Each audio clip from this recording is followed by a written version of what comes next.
UK. It is your favorite African and Caribbean radio station in London. Those of you watching us on the YouTube, I think there's a flicker of connection there, so the interaction is going about. Don't you worry, I'm going to see to redo that for you. So wherever you are, don't touch the dial at all. It is still Starr Radio UK. It is your favorite African and Caribbean radio station in London. All right then. Okay, so on the program this morning, we're going to be bringing you some more stories pertaining to. Okay, just bear with me whilst I sort that out for those of you who are watching on the YouTube channel, so that you can interact there as well. My apologies for what is happening on that side. Okay, so yes, it's up, it's running. You can interact, you can post your comments or anything there as well. Okay, technology does that. All right, so now let's move on straight to some of the other stories making the rounds. Now, Tanzania mass funeral for the 19 victims of Sunday plane crash is taking place as well. And the M23 rebellion in DRC, hundreds of young people ready to join the army. Okay, well, you know, we have what do you call them? I don't want to call them insurrectionists, but we have a group of people who might decide they are against government, and the next moment they are actually integrated into the army, and the next moment there are factions in the army. It brings about some serious security issues. But what do you think? Like in Nigeria, where some people from Boko Haram have been enlisted into the security agencies, and you ask yourself, what are we actually trying to do there? But you want to know more about that, don't you worry, Mr. Olayomi will be telling you more about that once he is on that. Okay, now let's move on straight to some of the other stories making the rounds when it comes to Ghana. Now, how Tolon MP fraudulently used MasterCard of Cameroonian to purchase items. It's one of the stories making the rounds there.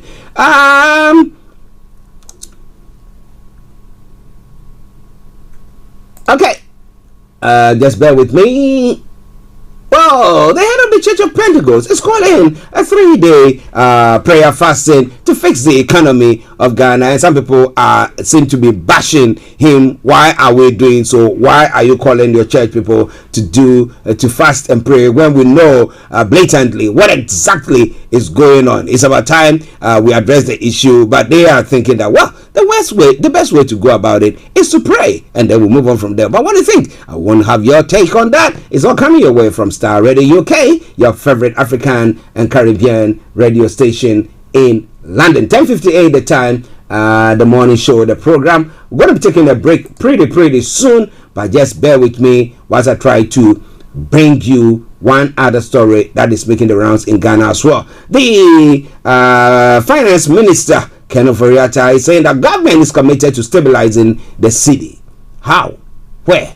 When? How can they do that? Well, he's going to be telling you more about all those things once I have my panel back in place. Now, government not sponsoring 350 delegation. I remember the COP26 when it happened in Glasgow. Now, we had a delegation. The Ghana's delegation seemed to be the biggest of all the delegates who came, delegation that came to that conference. But what do you think? The presidency budget has ballooned from 700 million to 3.1 billion Ghana cedis in 6 years. That's what Mahama is saying. So do you think there's going to be a cut in the government appointees? Who and what area is the sword going to fall? A lot more going to be coming your way. It is Starr Radio UK.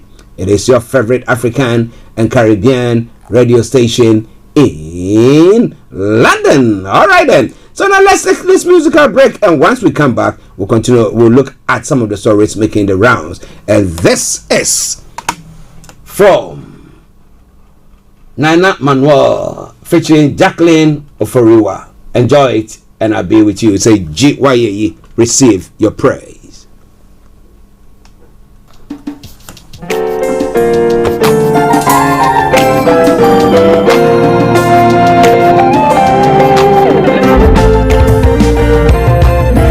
Surunya sasiura Oni memorati Sejai wabiniho Chiwaye yora Surunya sasiura Oni memorati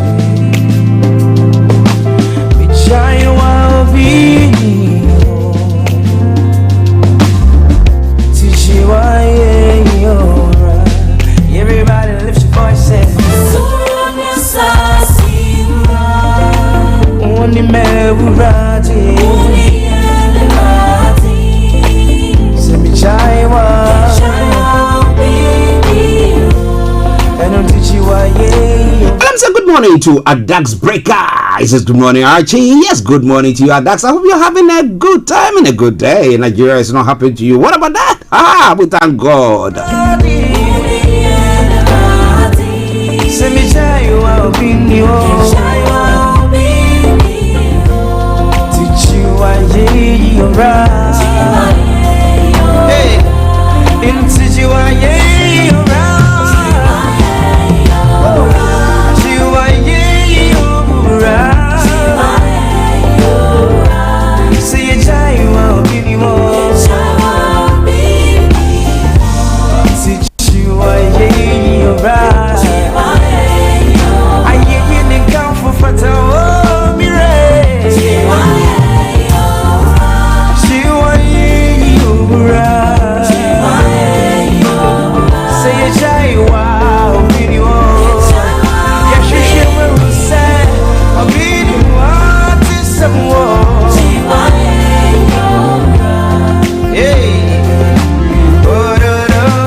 Hi guys, this is your friend Uruj from SendWave. SendWave is a money transfer app that is used by people all over the world to send money to their loved ones in Africa.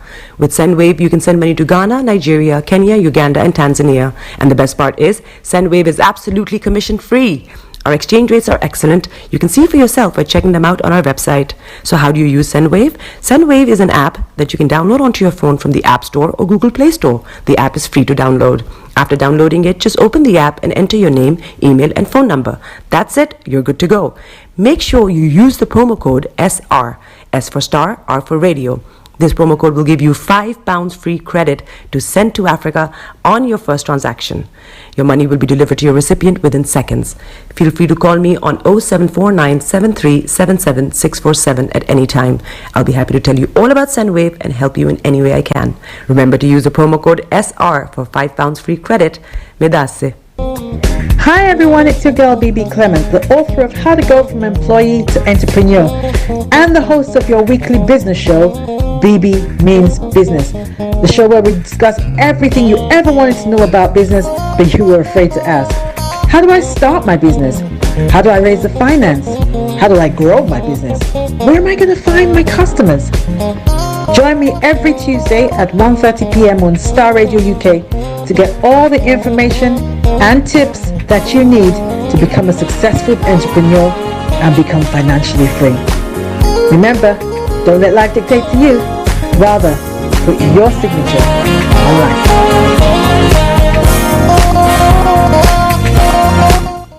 Tune in to On Point here on Starr Radio UK with Empress Regina every Monday at 5 p.m. GMT. Looking forward to your company.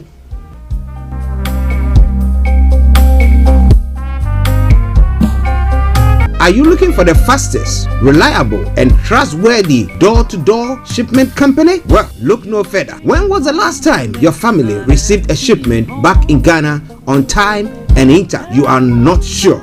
Well, Lamb Shippers, we pride ourselves with being the fastest, reliable, and trustworthy shippers you can use. You are assured of a prompt pickup anywhere in the UK by our personnel. They also make sure your items are well packaged to get to its destination in time. When it comes to door-to-door shipment, look no further.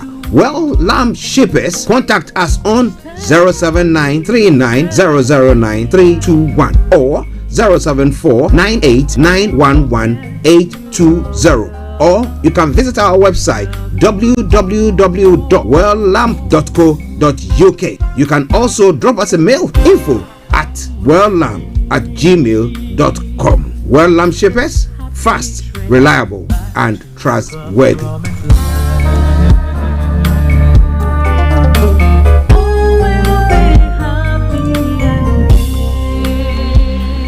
Welcome back to the program. It is Starr Radio UK. It is your favorite African and Caribbean radio station in London.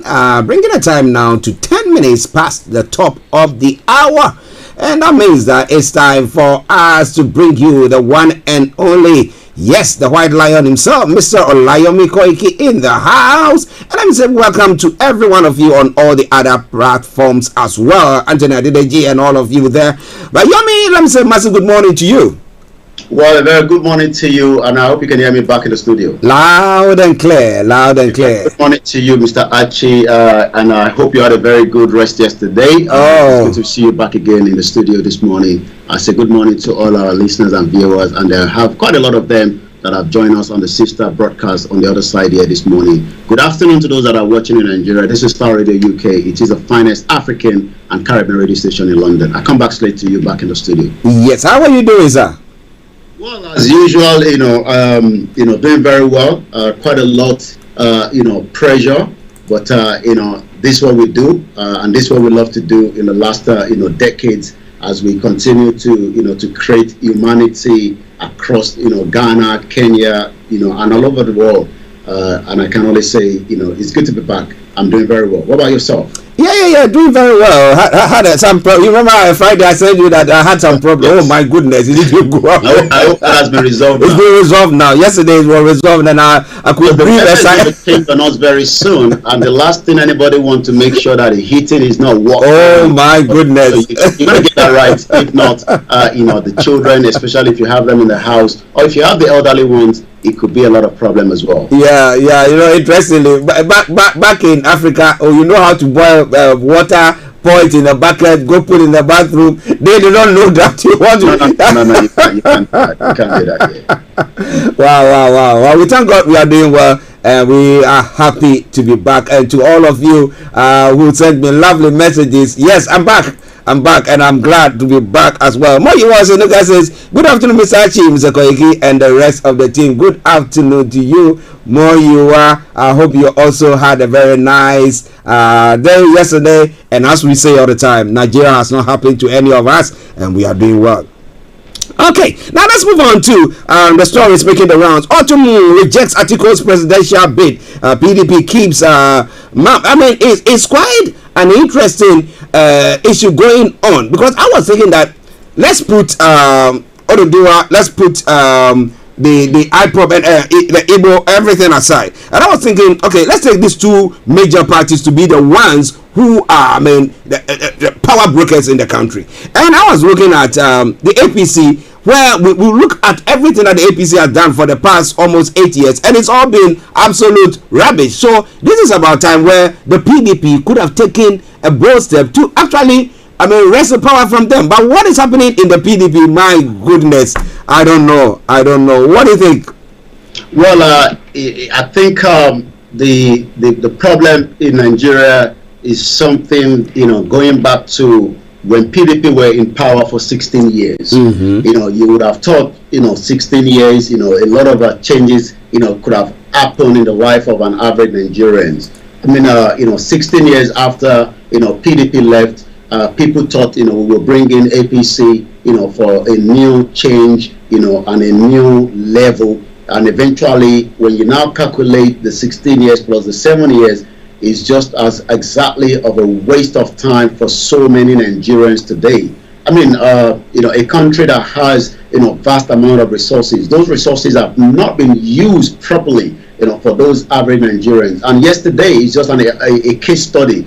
One of the, the young Yoruba that traveled to Kwara State, for a rally.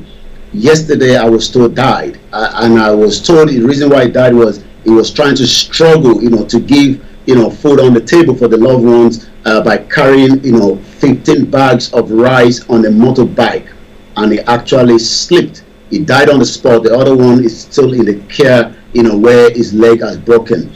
If Nigeria was walking, the father will not do a little bit more, or we do more, just as we have it here. We have a lot of parents that are not working for so many reasons, and we have ones that are working, but they still get the support from the government. So what has actually happened is, let me give you, this is $1. $1 today in Nigeria is now almost close to 900 naira, and this literally means that $1 is an average. According to the United Nations, you need $2, for you to survive a day. An average Nigeria does not even have half of these. That is why Nigeria remains the poverty capital of the world. Well, listeners, it is Starr Radio UK. The question is, will the 2023 election hold or not? That's what a lot of people want to find out. Will the election hold or not? But we want to know what you think. And let me acknowledge Moyiwa Seliga and then Oluola. Yes, thank you for welcoming me back. I hope you are doing very well. And Omobolaji Abdullahi says, Mr. Archie, God bless you, and Mr. Koiki, God bless you too. Omobolaji, yes, I hope you are doing very well, and your family as well. But let us know, what do you think? With everything that is going on, the brakes have not been, pulled. So we seem to be gathering momentum towards 2023 general elections. But who do you think is in pole position? Peter Obi. Yesterday I heard Mr. Olayomi talking about Mr. Obi, where they went for a conference or something of the sort, and they were calling the name that this one is from Obi's camp, and he says nobody should say this one is from Obi's camp and stuff like that. So you could see that there is that anger and things about who is in pole position there. Okay, I think when you look at the momentum on the ground, people are already tired of the PDP and the APC. So they are saying the new era of a Labour Party, which is Peter Obi. In as much as Peter Obi is also a politician, a one-time governor of Anambra State, but they are looking at him from a different point of view, that it can change the dynamic, it can bring the peace and unity that Nigerians are looking for. It can actually make our passport a very important passport, because I was actually looking at the passport index around the world today. I mean, to travel with a Nigerian passport within African country, you will need a visa to go to South Africa. That is a total unacceptable, looking at, what Nigeria did for South Africa. But again, this is the kind of, system as we have it today. So if I look back into, why people support, Peter Obi as against Atiku and Tinubu, is because they are fed up of the two parties. In as much as they are not looking at it that, maybe should we dissolve the country will be better. But I think, when I was given a breakdown yesterday, during my late night conversation, and I said, my grandfather was not a Nigerian. He was born before 1914. But the reason he had to accept in Nigeria or being a Nigerian is because, the weapon that was put on their head by the, the colony during those eras. So he had no choice, just as so many people. My father was born, after the 1914, so he automatically became a Nigerian. I was born after, that as well, and I became a Nigerian. But if we remove, the first two generations before my grandfather, we were not Nigerian. We were what we call the Southern Protectorate and the Northern Protectorate. But something changed along the line, which was the crown. The crown is the one that we see, during the death of Prince Elizabeth, where that crown was actually kept on the coffin. And I didn't realize that it was actually screwed on it until my wife said to me that it was actually screwed because somebody could want to steal it. And then when you now look at what the crown have done, almost all the decision of Nigeria was right here at the parliament. And you wonder, can we continue with that kind of decision or not? So just to give you the record again this morning, Sir Ahmadu Bello described the 1914 amalgamation as a mistake of 1914. He was right. Sir Abubakar Tafawa Balewa was the first Prime Minister of Nigeria, said repeatedly, there is no Nigerian unity. That Nigerian unity is only British intention for Nigeria.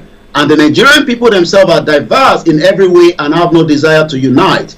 How these three political parties would like to unite us into 2023 is something that some of us are still trying to wonder. But if I go back again, when the late Chief Obafemi Awolowo proposed that the secession clause be written into the Nigerian constitution, which has already been taken up because the first constitution we had was the Latin constitution going into the 1960 independence. That was changed in 1963. The whole constitution that brought the unity of Nigeria has been destroyed after the coup in 1966-67. And the question now is, the fraudulent 1999 constitution has no way, to keep us together because that constitution does not respect the rule of law. And that is why somebody like Mazi Nnamdi Kanu is still held in the court. So many cases of injustice is still happening. And just to finish it up, Sir Ahmadu Bello agreed General Yakubu Gowon, as the military head of state following the July 1966 coup, made the following deep statement, sufficient to say, putting all consideration to test, politically, economically, as well as social, the basis of Nigerian unity is just not there. Well, if you are listening to us, among those who are making their rounds, the parties, Obi, APC, the PDP, who do you think is talking more unity and has the plans? And you believe that, well, maybe we have to take a chance on this one. I want to know more about that. But let me acknowledge some more messages. Now, Sodiq Olakunle, hello to you as well. Omobolaji says, Omobolaji, thank you very much. Listening to us all the way from Dubai. Thank you very, very much. Pastor Momo says, blessed morning to you both on Star Radio. You are doing a good job. Nigeria is a scam.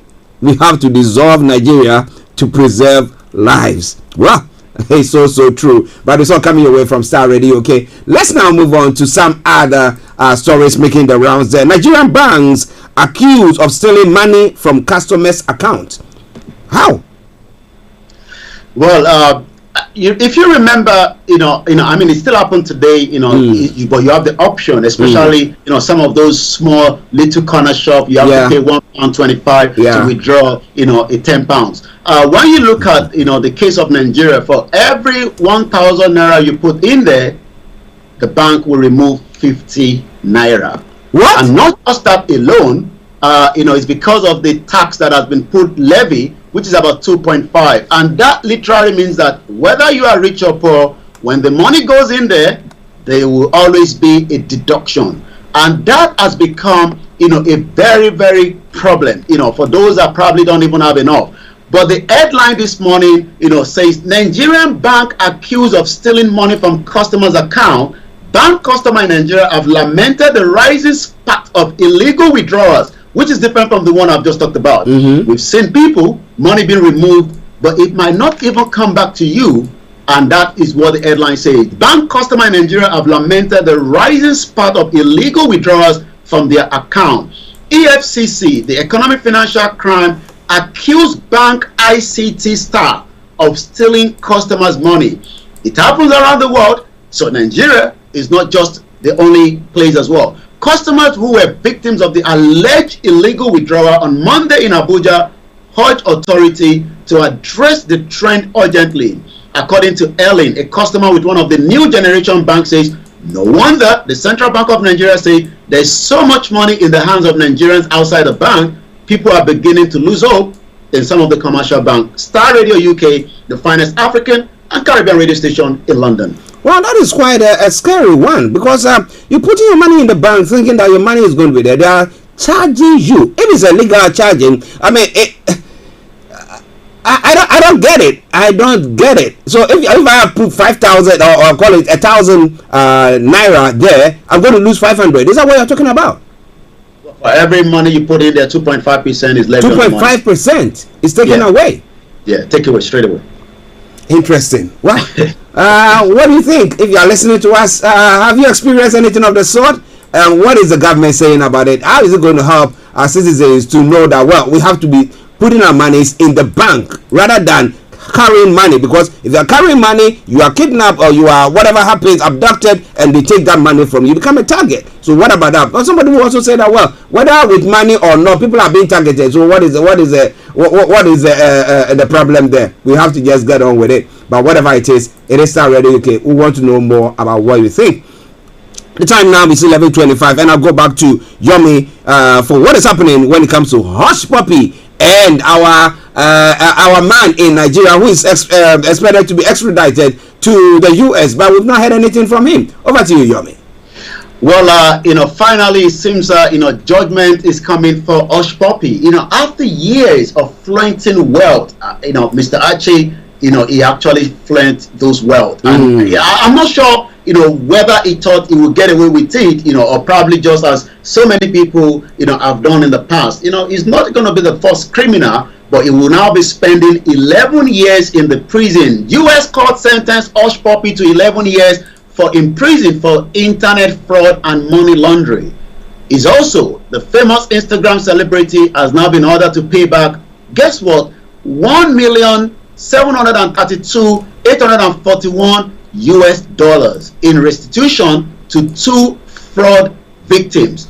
A prolific international fraudsters who conspired to launder tens of millions of dollars through a series of online scams and flaunting his luxury crime-funded social lifestyle on social media has now been sentenced yesterday to 135 months in the federal prison. Ramon Olorunwa Abbas, known as Hush Puppy, 40 years old Nigerian national, also known by his Instagram handle Ray Hush Puppy, has been sentenced and now be ordered to pay back almost 1.7 million US dollars back to some of his victims. We also know that Abbas pleaded guilty in the early hours of last year April to 1 count of conspiracy to engage in money laundering. He was actually arrested in Dubai, United Arab Emirates, in June 2020 rather, and has remained in the federal custody since his expulsion from the United Arab Emirates. You did ask about what is going on with Abba Kyari. It seems the federal government of Nigeria is protecting Abba Kyari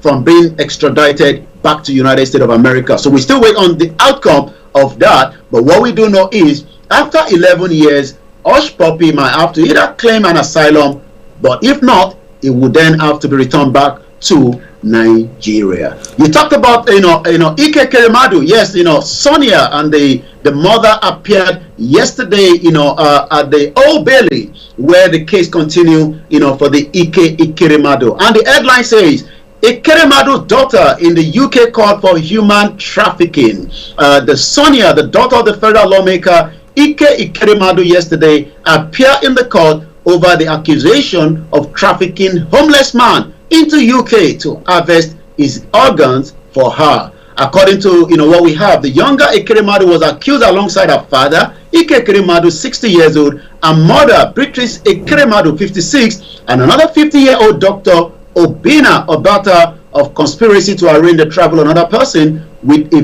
view of exploitation. That is not something allowed here in the UK, but when we go back to what the colony did, there was a lot of exploitation, and we can go on and on that. But for now, it's a crime for you to bring in anybody for exploitation or human trafficking. The case has now been adjourned, where a plea, but the trial date has been set for January 31, 2023, rather than May. It seems that the Ike Kerimadu are not going home anytime yet, as the activities in Nigeria continue.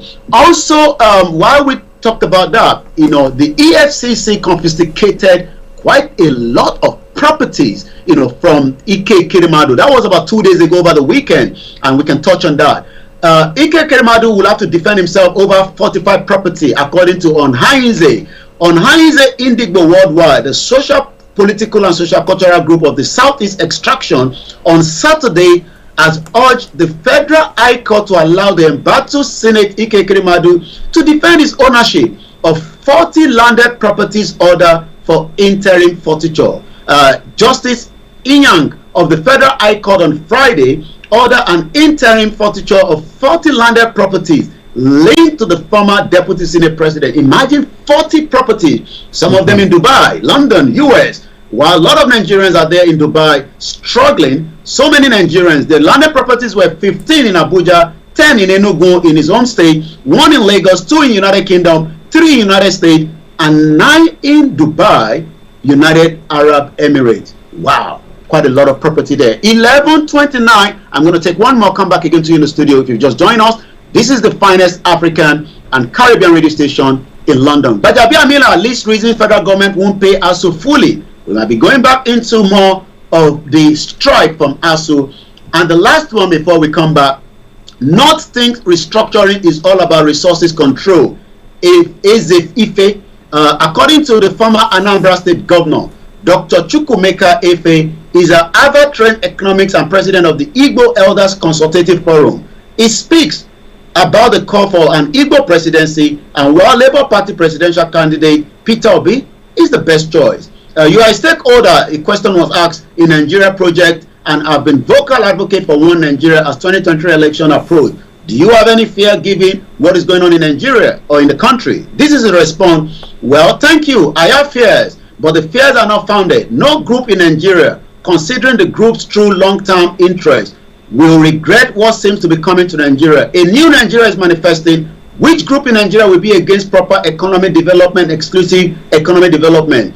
Nigeria is developing into a superpower, as if God's destiny is for unmatched greatness. Which group in Nigeria will be against reasonable peace? Question mark. Is it my own group? Question mark. We have voted our feet for one Nigeria in spite of what the government has been doing to us, excluding us, marginalizing us, etc. Many of us, especially the older ones, are still talking about one Nigeria. We know that one Nigeria properly structured will be the best for the Fulani? Question mark. Star Radio UK. I'll come back again to you in the studio, Mr. Archie. Well, listeners, Mr. Olayomi Koiki for you, bringing you updates from Nigeria. Bringing the time now to 11:31, and let's move on to some other stories that I have just come across. Just bear with me. If you cannot see me, you can still see Mr. Olayomi Koiki on as well. So whilst we the Tigray team, okay, Oluola says having property not the problem. Why Fulani EFCC going after him now? That is the question that the statement that he is also making. Why are they going after him now? That is a big question there. What do you think? Omobolaji? What do you think? Omobolaji says we are here facing a lot with resident and visa ban. Yes, that's what he's saying. He's talking about Dubai, where he is at the moment, where we know that Kuremedu has got some properties there. Maybe we need to find out, and then you guys can go and live there for free. After all. Why not? After all, it can be open up for so many Nigerians that are struggling. Just to have somewhere to sleep, until Ike Kiremadu court case is finished and he can retake his property back from them. Of course. I think they'll be keeping it safe for him, is it? Nine properties. Well, I believe, those properties rented out, giving him return back every month or every week. While more Nigerians are struggling, for their daily meal, it's just unbelievable. One of the politicians in Nigeria, in the Kogi state, had $625 million cash. Yeah. I heard you yesterday. Last week, and you wonder, in a country where eating 3 square meals is a big problem. So I do agree with those in United Arab Emirates, going through a very, very tough time, when it comes to their resident permit and so many other issues when it comes to welfare of Nigerians that are living there.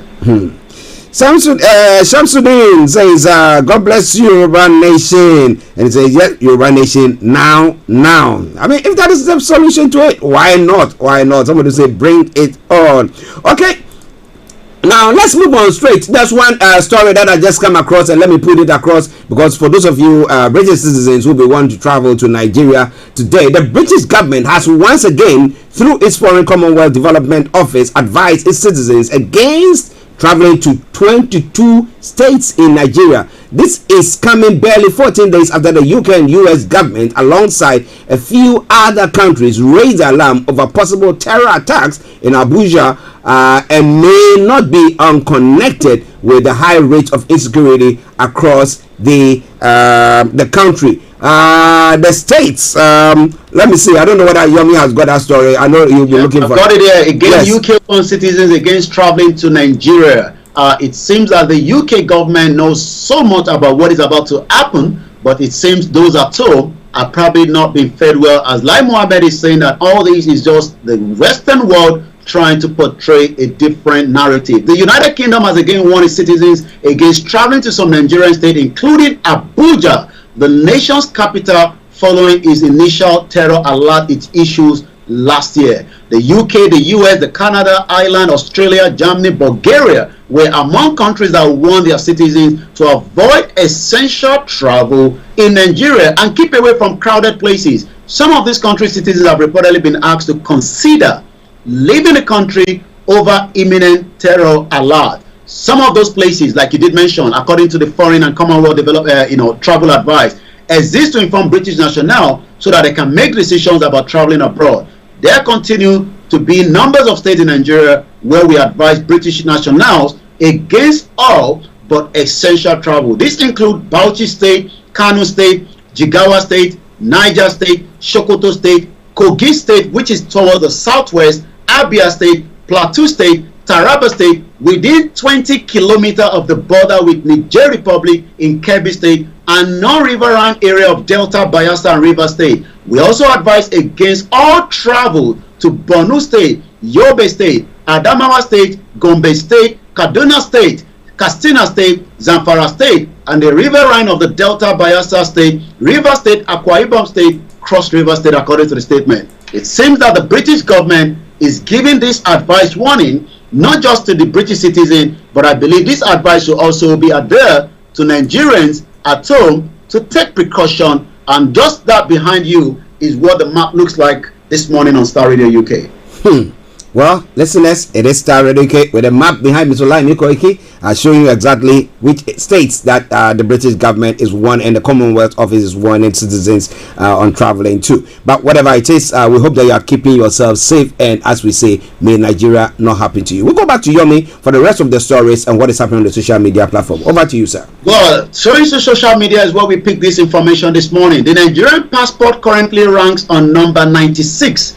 Place according to the Guide Passport Ranking Index. The world's most powerful passport, if I have a Japan passport, is number 1, Singapore number 2, South Korea number 3, Germany, Spain, Finland, Italy, Luxembourg, Austria. But it seems that we are just as close to Iran, which is number 102, and Afghanistan at number 112. So Nigerian passport ranking this morning is ranking at number 96. And that takes us now to the social media. Arise TV is trending, and because of the engagement that they had over the weekend, where the Labour Party, the Atiku that could not attend, but Okowa represented. Tinubu was just about 8 minutes drive away. He could not be bothered, according to his spokesman says Tinubu was too busy to attend debate. So Arise is trending because there was a lot of hoo-la-la that took place over the weekend right there. But when we look at other news trending on the social media, which is the only way that Nigerians communicate and put their anger, countdown Biafra 117 days, 117 days, is coming from Simon Ekpa this morning. And again, Barrister Ifeanyi Ejimafo, DSS seeking Nnamdi Kanu's death by refusing him access to a needed medical care. A very, very strong warning again that Nnamdi Kanu is still, being held, and yet, is not getting enough medical attention. It seems that tomorrow we might have that audio ready, where Benue State Governor was actually saying that he would not vote for Atiku, a Fulani man, over his dead body. Wow. And he's a PDP member, so I'm not sure how that is going to all happen as we speak. So let's now go directly and look at Nigeria as a world on the social media and what more is coming out of Nigeria. Again, a lot of news coming out. The Nigerian Secret Police, the DSS, deny Nnamdi Kanu medication for 4 days. Is now exposing him to chronic ulcer and heartburn, according to the lawyer. We pray that the government will listen to everyone around the world that Nnamdi Kanu must not die in the custody of the DSS. Again, more other headline. Dele Farotimi says, with all due respect, anyone requiring a debate between myself and the Abba-made Oyibo before deciding on how to vote in the coming election has to be either foolish or intellectually indolent. The destruction of Nigeria by its principles and party requires no debate to prove that. Again, according to Simon Ekpa, seeking exit of the Igbo extraction out of Nigeria for hearing on January 27. And as just 1-2 more before we finally come back to you in the studio, Sarah, breaking, business as usual is no longer any option in Nigeria. Election, please go get your PVC. And the last one here that I have here, according to UK advises citizen, is again visiting 22 states in Nigeria. The UK has cautioned its citizen from traveling against 22 states. This was contained in a press release by the British High Commissioner in Abuja, Catherine Lang. Starr Radio UK is your finest African and Caribbean radio station in London, and I'm going to return back to you now in the studio, Mr. Archie. Yes, listeners, Mr. Olayomi Koike for you. Let's quickly look at this when it comes to Nnamdi Kanu's case at the moment. What are the appeal court? Is it the Supreme Court that they went to get a bit of clarity from there? Was it that the federal government went to? Did they go to the appeals court or the Supreme Court? Well, the government is actually at the Supreme Court, and as it is right now, it seems that the government has filing a new appeal against the outcome of the judgment that Nnamdi Kanu had the last couple of days. But what we can say is looking at the report, I have that from the Aloy Ejimako, and it says the application experience in the hands of the agent of the respondent, the refusal of the agent of respondent to allow the applicant access to his medication and the family. So what we are saying now is there is this issue where the federal government doesn't believe that releasing Nnamdi Kanu is going to be in their own interest, because the government believes Nnamdi Kanu is a flight risk. So that means if they release him, he will definitely have to, one way or the other, leave the country. But they are not saying exactly why Nnamdi Kanu had to run away from his life, just like Chief Sunday Igboho did, last year. Nnamdi Kanu actually left Nigeria in 2017 when the government invaded his home. More than 10 people were killed, including a dog, and he had no other option than to flee for his life. Well, we know that Kanu had to also flee. Well, they're saying that it's a flight risk. But if you give him the protection, or even allow him his family and his friends to visit him, because after all they've told them to let him off or let him go, and yet they are still holding him. Okay, Dayukoye, he says the expired country, and he's talking about Nigeria. He said Nigeria has expired a long time ago. Well, what do you think there? Starr Radio, okay, 11:41. Yes, so was there a sit at home yesterday in the southeast? Well, the sit at home continue every Monday, and again it's voluntary, but there are more Biafrans that are sitting at home, and all activities is shut down in the southeast. A lot of money being lost, but it seems that the government is still not listening to what is about to happen. But it seems the Western world is already having a smell of what is about to happen, and they're advising. If you look at the map, like I showed you, there are more also area in the southeast. But the British government is advising their citizens, not to travel at this particular time. Okay, listeners, Starr Radio UK, Mr. Olayomi Koike in our North London studios. I'm Archie here in the South studios. Yomi, before we go, if you have got any other stories or anything that you want to stay tuned with Franca and Archie, as Archie will take you through the rest of the program. I will be back again same time tomorrow. Follow us on all our social media handle. But for now, I leave you in the hands of Mr. Archie to take you through the rest of the program. For me, I'll say have a very good morning, good afternoon from wherever you're watching, and I'll be back again same time tomorrow at 11 o'clock. Bye for now. Bye. Well, listeners, that has been Mr. Olayomi Koike bringing you updates from Nigeria. With the time now 11:42 from the hearts of London. We're going to be moving to listen to some music and a commercial break. And once we come back, we'll continue with all the other stories making the rounds in other parts of the world. So wherever you are, don't touch the dial. Stay tuned. This one from Avis Ramley, and it's a cover version of Bob Marley's song "So Much Trouble in the World." Enjoy it, and I'll be with you.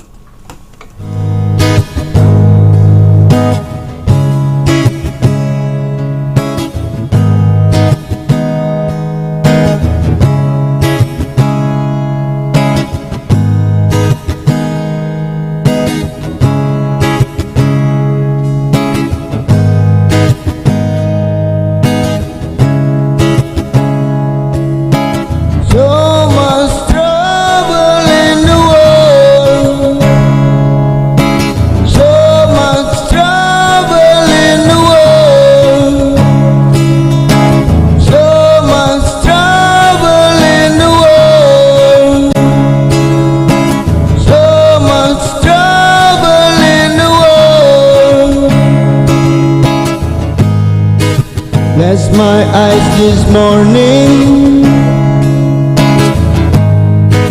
the sun is on the rise once again. This is Starr Radio UK, all around the world. In your car, at work, at home, on your smartphone. You see men sailing on the Lego tree.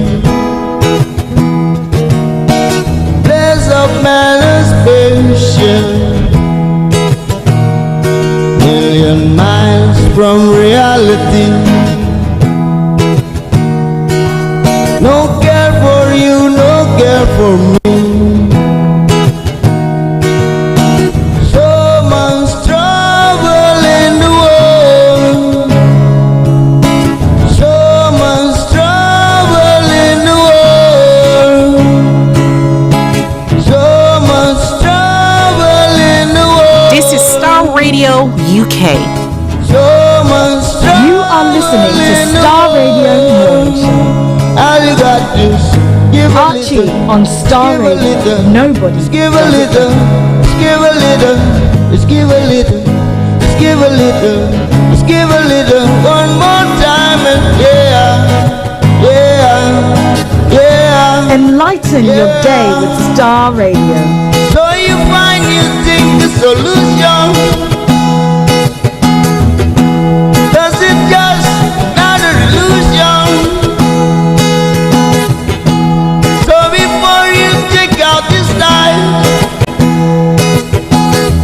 don't live in on the cornerstone, standing there behind. Yeah, we've got to face today. This is Starr Radio UK. In your car, at work, at home, on your smartphone. In the street, people talking, people struggling, now them sitting on the time bomb. Now I know that time has come, and the grooving up is coming on down.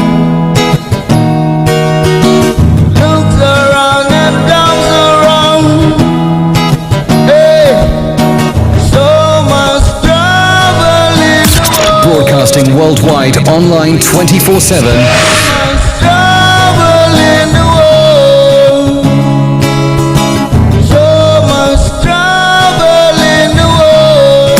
Broadcasting worldwide, online 24/7. But all you got to give a little, just give a little, just give a little, one more time, just give a little, just give a little. Give a little, give a little, yeah, yeah, yeah, yeah, yeah, yeah, yeah, yeah. Hi guys, this is your friend Uruj from SendWave. SendWave is a money transfer app that is used by people all over the world to send money to their loved ones in Africa. With SendWave, you can send money to Ghana, Nigeria, Kenya, Uganda, and Tanzania. And the best part is, SendWave is absolutely commission-free. Our exchange rates are excellent. You can see for yourself by checking them out on our website. So how do you use SendWave? SendWave is an app that you can download onto your phone from the App Store or Google Play Store. The app is free to download. After downloading it, just open the app and enter your name, email, and phone number. That's it. You're good to go. Make sure you use the promo code SR. S for Star, R for Radio. This promo code will give you £5 free credit to send to Africa on your first transaction.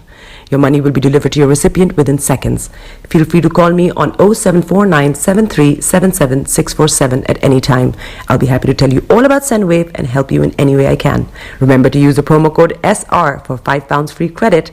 Medasse.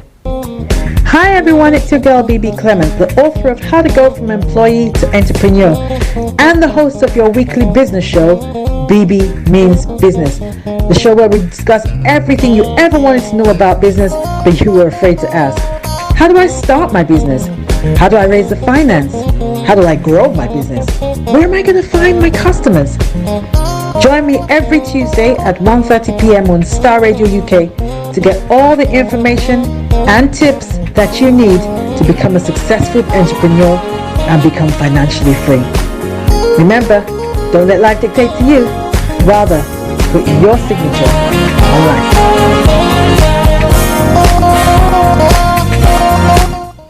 Tune in to On Point here on Starr Radio UK with Empress Regina every Monday at 5 p.m. GMT. Looking forward to your company.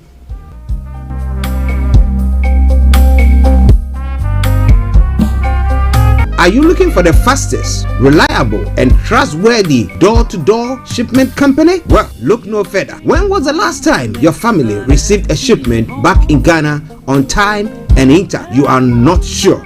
Well, Lamb Shippers, we pride ourselves with being the fastest, reliable, and trustworthy shippers you can use. You are assured of a prompt pickup anywhere in the UK by our personnel. They also make sure your items are well packaged to get to its destination in time. When it comes to door-to-door shipment, look no further. Well, Lamb Shippers, contact us on 07939009321 or 07498911820. Or you can visit our website www.welllamp.co.uk. You can also drop us a mail, info@welllamp@gmail.com. Well Lamp Shippers, fast, reliable, and trustworthy.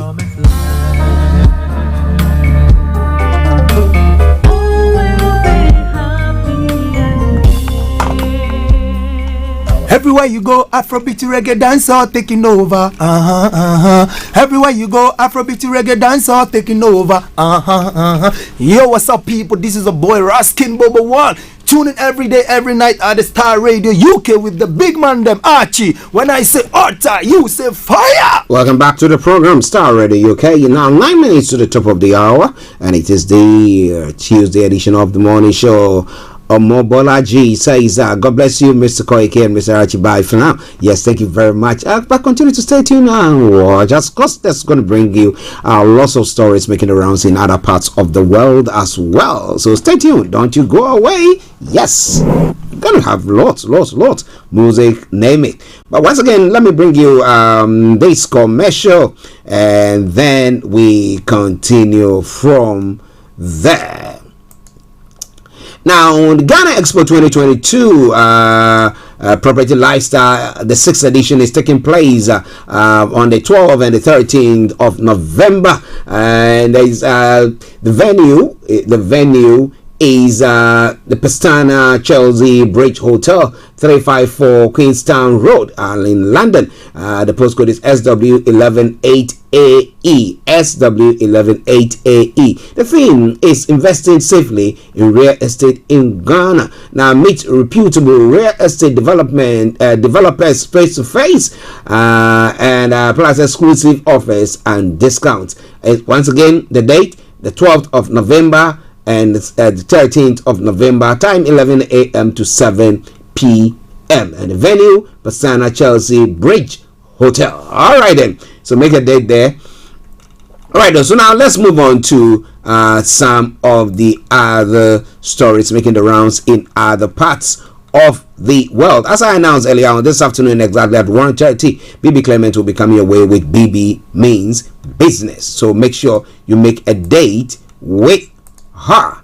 All right then. So let's crack on to some other stories making the rounds on the African continent before we come to this part of the world. Now, Senegalese Press Association demand unconditional release of well-known journalists, and saying that Senegal's Coordination of Press Association is demanding the unconditional release of journalist Pape Alé Niang, who was arrested over the weekend. For what crime? I'm going to bring you more on that. What did he do to warrant that arrest? Just bear with me. I felt a scratch on my hand and I needed to see to that. And DRC oil gas sales cause environmental concerns. Okay, we'll be looking more into that because DRC, we know that there's lots of all of these cobalt and stuff like that. They seem to be mining, and it's causing lots of environmental degradation. But are we doing it legally so that land reclamation can be made once we finish maybe mining in a particular area, so that it doesn't become like what we are seeing in Ghana, where there is a total loss of control, and so surface mining is now turned into proper like heavy duty mining, where people are putting machinery and all that stuff on the ground. Meanwhile, it's supposed to be a surface mining, and therefore using spade and maybe pickaxe sort of to do those mining there. But I will tell you more about that. And then COP27 in Egypt, multiple parties call for action in favor of the environment as well. In Tanzania, mass funeral for the 19 victims of Sunday's plane crash is taking place as well. Now, interestingly, Rwanda has accused DR Congo jet of violating airspace, and please hope that the leaders of those countries are making sure that this does not disintegrate into some full-blown war where we need a bit of peace, please. All right, and then Chad's President Deby appoints 104 more members to could I call them the Council of State or the chamber that they have? And Kenya Airways strike pilots union officials summoned. We'll be looking into that. New round of peace talks between Ethiopia and Tigray is taking place. So let's start from the sad story of the plane crash that took place in Tanzania last Sunday. Information coming through say that Tanzania held a special mass funeral for the 19 victims of Sunday's plane crash in Lake Victoria. The burial service was attended by Prime Minister Kassim Majaliwa, who confirmed that 26 people were rescued after the precision air flight from the coastal city of Dar es Salaam plunged into the water. The information on rescue efforts shows the number of people who have been rescued stands at 26. Now, this includes 22 passengers, 2 flight attendants, and 2 people who later lost their lives. The total number of people who have lost their lives is 19. They include 17 passengers and 2 pilots. However, 2 locals who were present at the scene of the accident were injured but were rushed to the hospital where they are recuperating. Now, they have been counted among the 26 people who were rescued, said the Prime Minister. He said 2 locals who were injured were recovering in hospital and were included in that number. Now, please said the aircraft was flying at about 100 meters, that is 328 feet, when encountered problems. Bad weather. The company said aircraft was an ATR 420 42-500 manufactured by the Toulouse-based Franco-Italian firm ATR and had 39 passengers, including an infant and 4 crew members on board. Now, video footage broadcast on local media showed the plane largely submerged as rescuers, including fishermen, waded through water to bring people to safety. In emergency, workers attempted to lift the aircraft out of the water using ropes assisted by cranes, as residents also sought to help. Now, President Samia Suluhu Hassan expressed her condolences to those affected by the accident, saying, "We pray to God for to help us." Now, the disaster ranks among the deadliest plane crashes in the East African nation's history, and we say, may their souls rest in perfect peace, and to the families who have lost loved ones, also our condolences there as well. But still moving on. Now, moving on straight to some of the other stories making the rounds. NASA rockets transport first ever Zimbabwean and Ugandan satellites into space. We'll be looking into that story as well as one of the stories making the round. Now, Senegal's Coordination of Press Association is demanding the unconditional release of journalist Pape Ale Niang, who was arrested on the weekend. He was detained by police over allegation that he distributed information the authorities say is liable to harm national security. Niang runs the website Dakar Martin, which is critical of the government. His lawyer Siri Kledo Lee says he was arrested on Sunday afternoon and detained at the Central Police Station in Dakar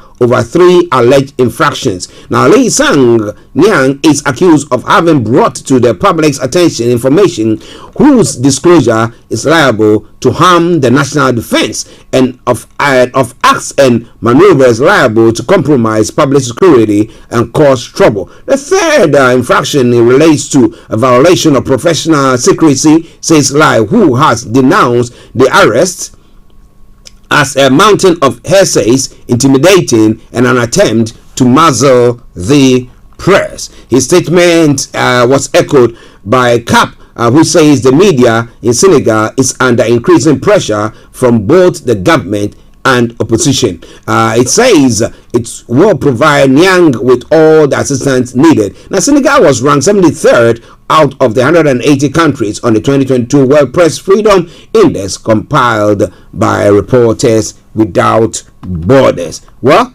where is he? Will he be released? Let's see. Once the Journalists Association, call it, has actually put their voice or their support behind his release. Now, still looking at some of the stories making the rounds on the African continent. The Rwandan government said a Democratic Republic of Congo army fighter jet violated its airspace on Monday, just 48 hours after a deal to defuse rising tensions between the two countries. The Congolese government has been facing an offensive by the armed group M23 movement in eastern DRC in recent weeks, which has reignited historic tensions with neighboring Rwanda, which it accuses of supporting the former Tutsi rebellion. Now, Kigali has always disputed these claims and in return claims that DRC is collaborating with Rwanda Hutu rebels. The DRC expelled the Rwandan ambassador in Kinshasa on 29th of October and recalled its chargé d'affaires in Kigali. In a statement on Monday, the Rwandan government said Shuko 25 fighter jet from the Democratic Republic of Congo violated Rwandan airspace at 11:20 a.m. that is 18:30 GMT this morning and landed briefly at the Rubavu airport in Western province. Now, no military action was taken by Rwanda in response, and the plane returned to the DRC. The Rwandan authorities protested against this provocation to the DRC government, which acknowledged the incident. The text added. On Saturday, the foreign ministers of the two countries meeting in Angola announced their commitment to maintain dialogue and to define a timetable to accelerate the implementation of the roadmap signed in July and providing for a cessation of hostilities. Now, relations between Rwanda and the DRC are as conflictual as they are historic, married for nearly 30 years in the aftermath of the 1994 genocide. The resurgence of the M23 in the east of the DRC since the end of 2021 has rekindled tensions between the two neighbors. Now, while Kigali denies any support to the M23, a report by independent experts mandated by the UN Security Council had detailed in August the involvement of Rwandan unilaterally or jointly with the M23 fighters in eastern Congo. Now, Washington reiterated last week its concerns about Rwanda's support for the M23. Now, Kenya has announced on Wednesday on the development of the troops as part of a joint force of the East African Community. Burundi, Kenya, Rwanda, Tanzania, South Sudan, Uganda, and DRC agreed in April to help restore stability in the DRC. Now, according to the UN, fighting between the Congolese army and the M23 has displaced some 50,000 people since 20th of October. And this is all coming your way from Starr Radio UK, your favorite African and Caribbean radio station in London. Now, in the Comoros as well, the former Comorian President Ahmed Abdullah Sambi will be tried on charges of high treason, his lawyer and family said on Monday, after spending 4 years in detention over corruption allegation. The former head of state, between 2006 and 2011, the main opponent of the current president, Azali Assoumani, was originally prosecuted for embezzlement of public funds, corruption, forgery, and use of forgeries. In the scandal known as the economic citizenship, which involved the sale of Comorian passport to stateless people from the Gulf states. Now, they are talking to us today about high treason, a crime that will justify heavier sentence before the state security court, whose decision are not subject to appeal, said Tisiami Sambi, daughter of Mr. Sambi, contacted by phone by the this journalist. Now, the referral of the state security court in the height of illegality and violation of the rules of procedure and the right of the defense, said Ahmad Mahmoud. Now, the date of the trial has not been disclosed. Asked by AFP, the government commissioner Ali Mohammed Junat said it was not impossible that it will be held before the end of November. The referral order dated September 10, a copy of which was obtained by AFP, stressed that since the law has not defined high treason, nor fixed the penalties, nor provided the procedure, it is appropriate to make a legal construction of this concept of high treason. Isn't that they just trying to give a dog a bad name to hang it? Is that what is happening there? Well, it's all coming away from Starr Radio UK, your favorite African and Caribbean radio station in London. 5 minutes past the top of the hour at the time, the morning show, the program. So looking at some of the stories making the rounds on the African continent before I open the line. In July, the Democratic Republic of Congo's government put 30 oil and gas blocks in the country up for auction. The results of the bidding have yet been announced, but while of many of the country's politicians and citizens look to cash in on Central African nations' potentially huge fossil fuel reserves, the auction is also causing uproar among environmentalists. Now, 13 of the blocks are cross through protected areas and national parks. One gas block lies under Lake Kivu near Goma. Now, some of the others are located in the Congo Basin, Africa's largest forest. Now, it absorbs some 1.5 billion tons of carbon dioxide, about 4% of the global emission, some of which will be released into the atmosphere if the areas are cleared for oil and gas drilling. Now, despite its wealth of minerals and biodiversity, the Democratic Republic of Congo is one of the world's poorest nations, and the oil revenue is a tempting prospect. Now, residents Leonard Safer is proud of her country natural mineral wealth, but isn't convinced that any drilling will help her. Now, what are we going to gain? For example, gas in the lake, oil in the park. How is that going to help us? We know that there is oil in the park, but it will not help us. And that is the question. That is the problem, because a handful of people in the country, we've seen it in Nigeria, we've seen it in Ghana, we've seen it in most of the African countries that have got all this wealth. Okay, yet our people are so impoverished. You know, at times we have our leaders saying that we want to be a state where we don't go out borrowing, but our action speaks different from our thoughts or our sayings. Now, what do you think? Well, it's all coming away from Starr Radio UK. One more story from the African front, and then we can move on and open the lines for you to add a voice to the discussions there as well. Now, President Deby has appointed 104 members to Parliament.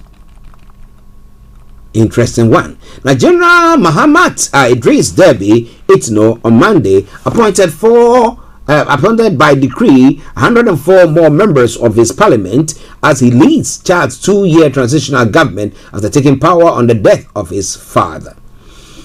In early October, a national reconciliation dialogue, which gave him an additional 24 months as transitional president, recommended increasing the number of deputies in the National Transitional Council, the CNT, which has acted as parliament since Mr. Deby was first proclaimed head of state on the 20th of April 2021 at the head of a junta of 15 generals from 93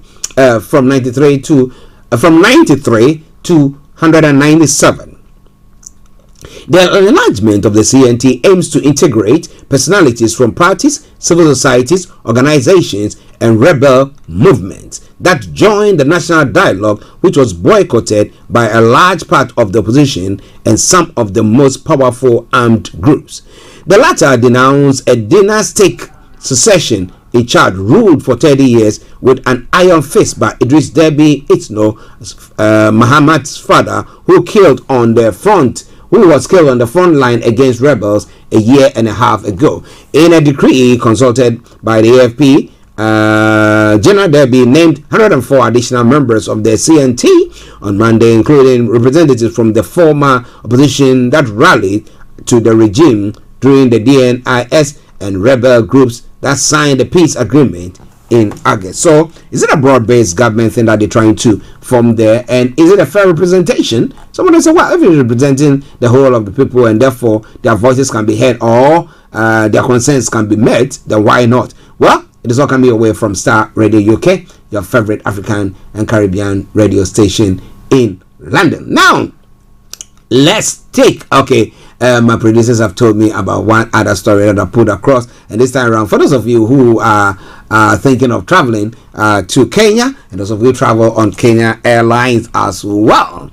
The story says the Kenyan Airways Pilots Union, which has been on strike since Saturday, has been summoned to appear before a court in Nairobi on Monday for staging a strike despite a court order banning it. Now, 11 members of the Kenyan Airline Pilots Association, CALPA, are summoned on Tuesday for disobeying a court order issued on the 31st of October, the court said in a statement. The strike, which began at dawn on Saturday, 03 hours at the Jomo Kenyatta International Airport in the capital Nairobi, led to the cancellation of dozens of flights, affecting tens of thousands of passengers. Now, Kenya Airways said on Monday that due to the ongoing illegal industrial action by the Kenyan Airline Pilots Association, most of our flights have been cancelled. The airline pilots are demanding better working conditions and the payment of unpaid salaries during the pandemic. On Sunday, 56 flights were cancelled due to the strike disruption the plans of 12,000 passengers, according to the Kenyan Airways. On Sunday, Transport Minister Kipchumba Murkomen called on their pilots to return to work, warning them against defying a court order. Now, the state exacerbates the difficulties facing Kenya National Airline, which has been making losses for years despite regular injections of millions of dollars by the government. I was going to say, how has the Kenyan Airways been able to stand all this while? But, well, information coming through is that the government has been injecting money in there. Now, Joseph Josie Babalola says that common media as stealing of money from someone's account is too much in Nigeria. More than 50,000 they have.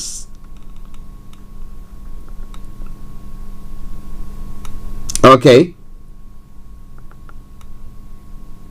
Why I don't use account again? I use POS agents account. Everything in Nigeria is a scam. Now he's talking about the fact that the banks are stealing money from the accounts of individuals, the charges, that 2.5. I mean, in Ghana, when you do money transfer, so the one that they use their phone, they call it Momo and all that bit. Now you use that to transfer money from one person to the other, they are charging you. Well, in Nigeria, they're doing the same there as well. But this around, it's not what electronic transfer thing that we're talking about. We're talking about the fact that you put your money in the account and then the banks are charging you an arm and a leg. Well, is it the interest for holding your money? And if you have savings there, what happens there? I think they are charging you. Oh my goodness. Well. It is Starr Radio. Okay, we're going to be taking a break. But before then, now if you want to join in the conversation this morning or this afternoon now, being 13 minutes past 12, now call us on 0208 133 2257 or 58. 0208 133 2257 or 58. You happen to be in the US or Canada or the Caribbean area? Well. Look no further. Call us on 0017183032737. 0017183032737. You can text or WhatsApp us. It is 07539661744. 07539661744. Our Twitter handle is Starr Radio UK and email address is info@starradiouk.com. Stay tuned and don't you go away. It is the Tuesday edition of the morning show. I remain yours sincerely, Archie. We take a commercial break and I'll be with you. Stay tuned. Don't you go away.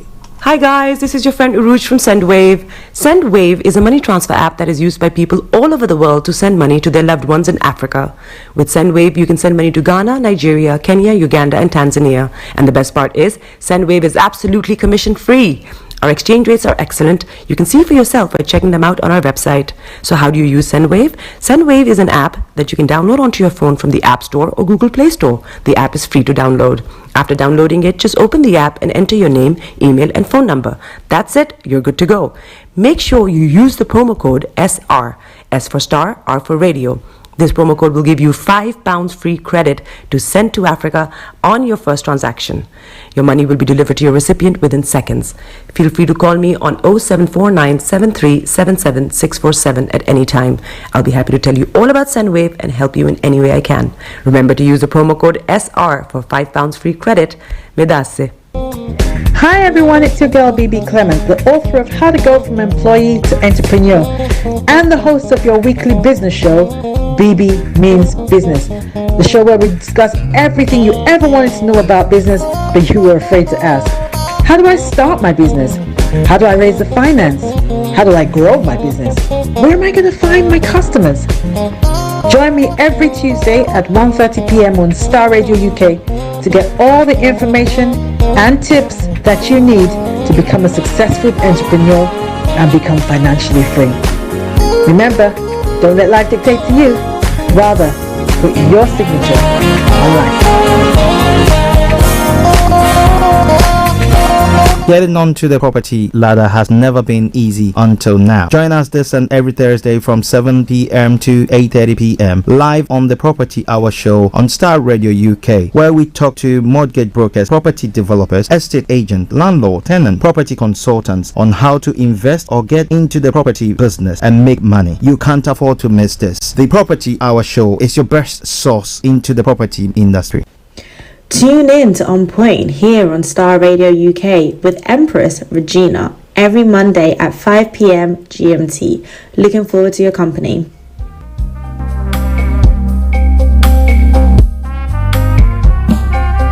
Are you looking for the fastest, reliable, and trustworthy door-to-door shipment company? Well, look no further. When was the last time your family received a shipment back in Ghana on time and intact? You are not sure? Well, Lamb Shippers, we pride ourselves with being the fastest, reliable, and trustworthy shippers you can use. You are assured of a prompt pickup anywhere in the UK by our personnel. They also make sure your items are well packaged to get to its destination intact. When it comes to door-to-door shipment, look no further. Well, Lamb Shippers, contact us on 07939009321 or 07498911820, or you can visit our website www.welllamp.co.uk. You can also drop us a mail, info@welllamp@gmail.com. Well Lamb Shippers, fast, reliable, and trustworthy.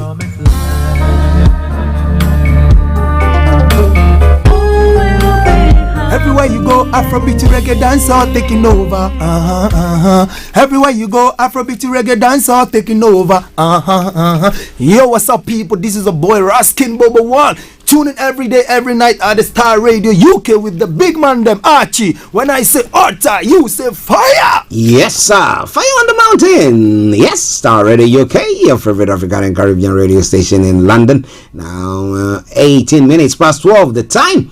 Okay, this afternoon exactly at 1:30, BB Clement will be coming your way with BB Means Business, and we wanted to join in his all the advisory that he gives to you, or yes, if you are involved in business, okay, you want to get into business, whatever it is, he'll be giving you and holding your hands to direct you on the right path. What you can do in various mains, spheres. She's going to be telling you more about that. So stay tuned and don't you go away. Now let's move on to some other stories making the rounds. This time around in Ghana. So now in Ghana this morning, some of the stories making the round talking about Overreactor will come and meet an empty chamber if calls for his resignation are not addressed. That is what some MP is saying. And before versus Mahama, the battle for the umbrella, what do you think is going to do it now? Somebody will say, well, Mahama has been. Now, where is it coming from? He has been the governor of the Bank of England, Bank of Ghana, and has been a a finance minister as well. Now, some people have been talking about the fact that, well, can't he, or hasn't he, did he not have the opportunity to turn the tides of the country around, because when it comes to Ghana as well, you are the one who was holding the purse and one advising the president at the time, and you could make all the policies. Did you? Why is it now that you want to come and do that? Maybe though he was holding the purse, yet he didn't have control over the purse. The people up there had control over it. But we'll be looking more into the economic hardship. Brigadier General Nunu Mensah laments over ugly Ghanaian politics. We're going to be looking into that. And then Etalon MP has fraudulently used master's card of a Cameroonian to purchase goods. Stuff like that. We're going to be looking at that. Whoa. So, custodian of the law, our representatives, makers of the law, are rather breaking the law. What is the way forward for the ordinary Ghanaian in these challenging times? We're going to be looking into that. Well, the calls for the finance minister, Kenneth Veriata, to resign or be fired has been going on. But a new patriotic member of parliament for Botiano, English and Manfro, Sylvester Matthew Tete has accused Finance Minister Kenneth Veriata of acting in bad faith after the president pleaded with the majority in parliament to step down on calls for his dismissal. According to the majority member of parliament, comments made by the minister after they heeded the president's request for time can affect the president's plea. But when the finance minister after this goes public and starts making such public statements, we don't know the challenges he's gone through. I mean, these are comments in bad taste. And that is what I am saying from where I sit. The signals I am picking such comments, it is not checked, will go down on the president's plea, he stated on Tuesday. Now, it is okay. Now, we had a meeting with the president and made a plea. The majority caucus had taken that plea in good faith and to have gone through a process the president had asked. One party in this case should not go to town. It is not good, he added. He hinted that the caucus will likely take action such as boycotting the minister's upcoming budget presentation in parliament if his utterances are not checked.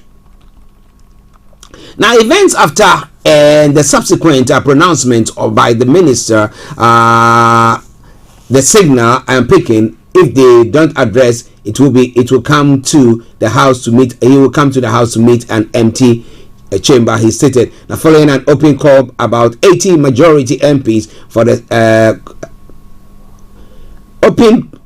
following an open call by about 80 majority MPs for the sack of Kenneth Veriata, President Akufo-Addo convened the meeting with the caucus, which he is said to have made some pleas. According to reports, the president asked the caucus to give the minister some time to conclude the government's ongoing negotiations with the International Monetary Fund and the representation of the 2023 budget in parliament. But responding to the calls for his sacking, Mr. Veriata, in recent engagement with Association of Ghana's Industries, did make a statement saying that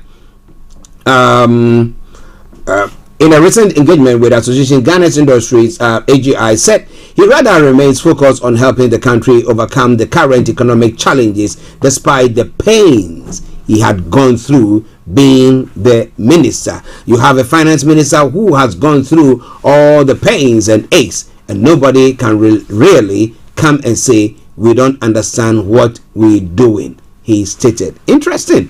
Now, remarks when you are being called to leave and the president are going to plead with the caucus that look, give him some time, and then you come to say, you don't know the pain that I've been going through. If you are going through pain, then the best way forward is to go and rest, and let's see another person. Maybe that will give confidence to the finances of the country when it comes to the international world. But what do you think about all that? It's all coming away from Starr Radio UK. It is your favorite African and Caribbean radio station in London. Let's quickly move on to some other stories making the rounds. Okay. Okay, 12:25 the time. Star Radio UK, the station, the morning show, the program, and I will have Mr. Frank Davis seated, and then I will add him to the discussions. But what do you think? Do you think that statement made by the foreign, I'll call him the the finance minister, is the right one to make? But let me say, Frank, good afternoon to you. Archie, good afternoon. Good afternoon to our listeners who have been holding the fort. How are you doing? I'm good. Great. Great. It's been a long morning to afternoon. Yes. Okay. Yes. Yeah. Yes. Just doing our best to make sure that everything takes along the brother nicely. The brother matter issue. Yes. Yeah. Yes. Okay.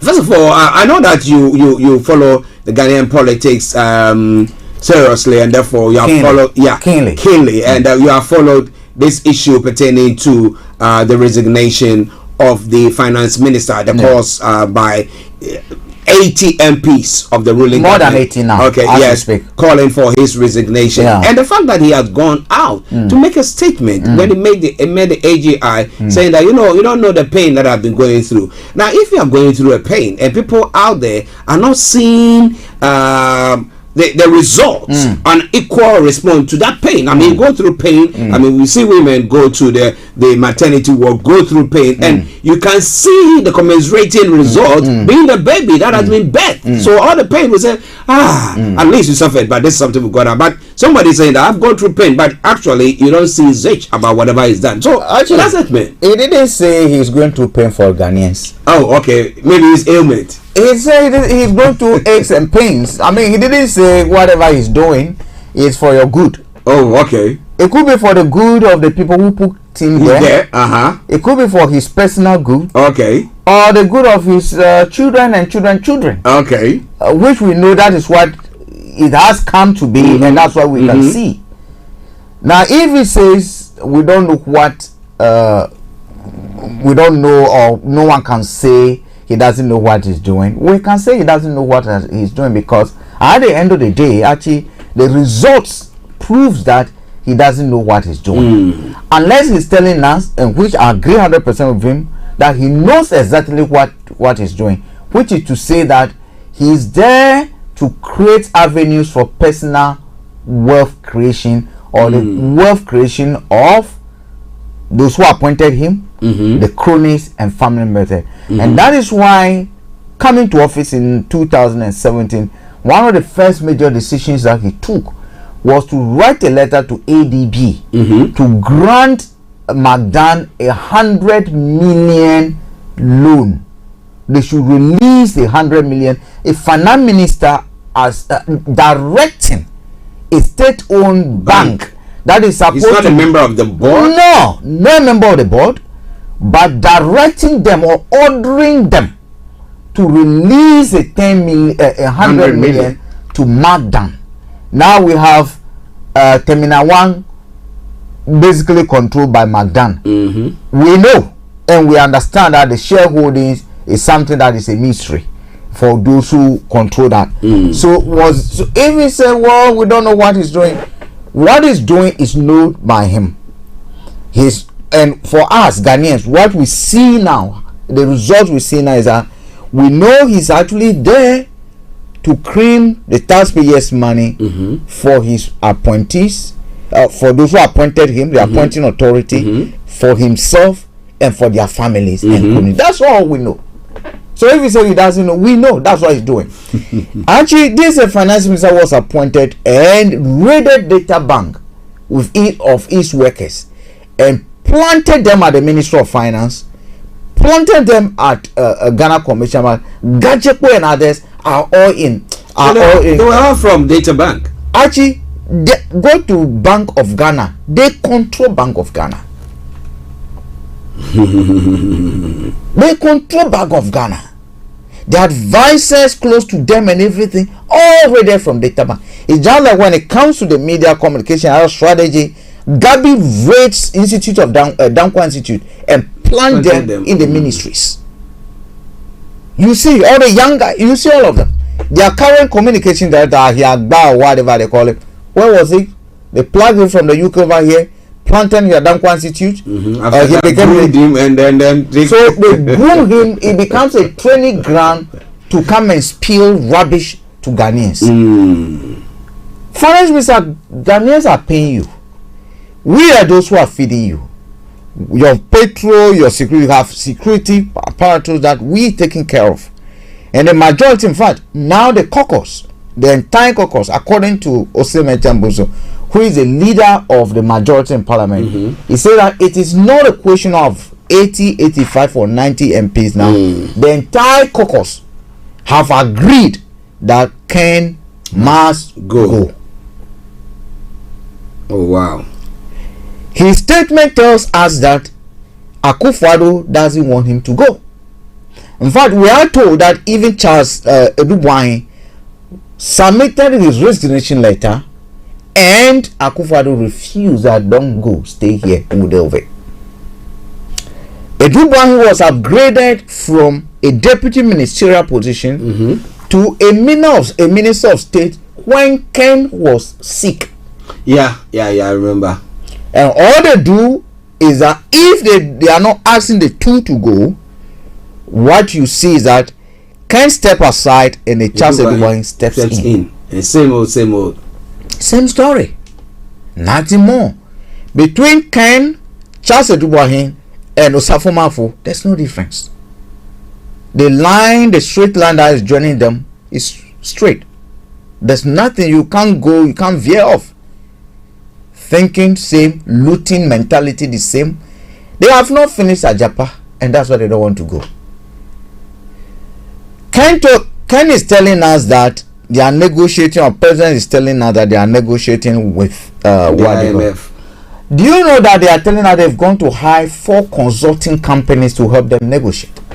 What are all the technical people that have been paid? All are people who have negotiated in the past. What are they there for? Archie, what are they there for? But they are still being paid as well. They are still being paid. They've gone their own way. You see, but what they have forgotten, some of these companies are foreign, and you cannot contract a foreign company without parliamentary approval. So a lot of wrong is being done by this very guy. Okay, a lot of wrong is being done by him, but he's doing it being granted the power by the president. No one can tell me that whatever Ken is doing, Akufo-Addo does not know about it.